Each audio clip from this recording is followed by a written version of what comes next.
नमस्कार मंडळी, तुमचं स्वागत आहे माझ्या यूट्यूब चॅनलमध्ये स्वादाची रसोई। आज आपण गोड गुळातील सांजा बनवणार आहोत आणि आमच्या सांगली भागात हा बनवला जातो कार्यक्रमांमध्ये। तर तो कसा बनवायचा चला पाहूया। तर त्याच्यामध्ये एक कढई घ्यायची, कढईमध्ये 2 चमचे तूप ॲड करायचं। तूप छान गरम झालं की त्याच्यामध्ये एक मोठ्या साईजच्या वाटीने 1 वाटी सांजा घ्यायचा आहे आपल्याला आणि सांजा छान आपल्याला तुपावरती भाजून घ्यायचा आहे। आणि आपल्याला हा सांजा खरपूस भाजून घ्यायचा आहे आणि सांजा भाजला की त्याचा सांज्याचा कलर चेंज व्हायला सुरुवात होते। तुम्हाला जाणवेल ते नंतर जसं तुम्ही भाजत जाल तसं तुम्हाला जाणवेल की त्याचा कलर चेंज होतो।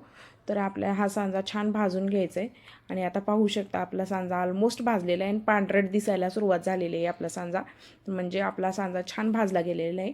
हा सांजा आता आपण एका प्लेटमध्ये काढून घेऊया आणि आता ह्याच कढईमध्ये आपण 2 तांबी पाणी गरम करायला ठेवूया, कारण एक मोठ्या वाटी सांज्यासाठी मिनिमम 2 तांबी पाणी लागतंच, कारण सांजा शिजण्यासाठी खूप वेळही लागतो आणि त्याच्यासाठी जास्त पाणीही लागतं। तर मी 2 तांबी पाणी ॲड केलेलं आहे। हे पाणी आपल्याला छान उकळून घ्यायचं आहे आणि उकळलेल्या पाण्यातच आपल्याला सांजा वैरायचा असतो, त्यामुळे पाणी छान उकळून घ्यायचं। त्याच्यामध्ये 1 चमचा मी वेलचीची पूड ॲड केलेली आहे आणि आता ह्याच्यामध्ये 1 मोठ्या वाटी सांजासाठी 1 मोठा वाटी गूळ ॲड करायचा आहे आपल्याला आणि गूळ ह्या पाण्यामध्ये छान विरघळवून घ्यायचं आहे आपल्याला। आणि सांजा हा गुळातलाच छान लागतो, साखरेपेक्षा गुळातच छान लागतो सांजा आणि त्याची ओरिजिनल टेस्ट पण गुळामध्येच येते। आता हा गूळ छान विरघळवून घेऊया आणि पाणी गरम असल्यामुळे गूळ पटकन विरघळला जाईल। आता गूळ आपला छान विरघळलेला आहे आणि पाणी पण छान उकळलेलं आहे। आता आपण सांजा ह्याच्यामध्ये वैरून घेऊया, म्हणजे सांजा ह्याच्यामध्ये ॲड करून घेऊया। आता मी सर्व सांजा ह्याच्यामध्ये ॲड करते, तर पाहू शकता मी पूर्ण सांजा ह्याच्यामध्ये ॲड केलेला आहे आणि सांजा आपल्याला छान आता मिक्स करून घ्यायचं आहे ह्याच्यामध्ये।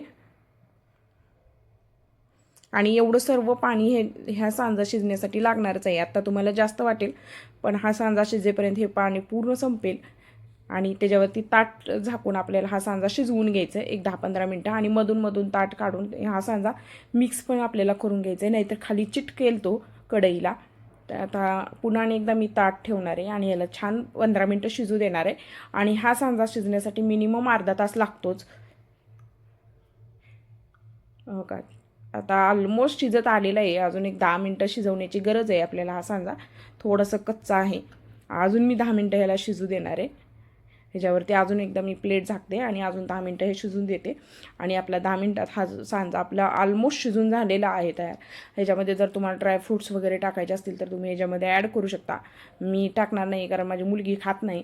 तर आपला हा सांजा तयार आहे, तुम्ही एकदा नक्की ट्राय करा आणि बनवून पहा आणि कसा झाला आहे ते मला कमेंट करून नक्की सांगा। आणि माझ्या चॅनलवरती नवीन असाल तर माझ्या चॅनलला सबस्क्राईब करा, लाईक करा, शेअर करा, कमेंट करा आणि तुम्हाला अशाच ऑथेंटिक रेसिपी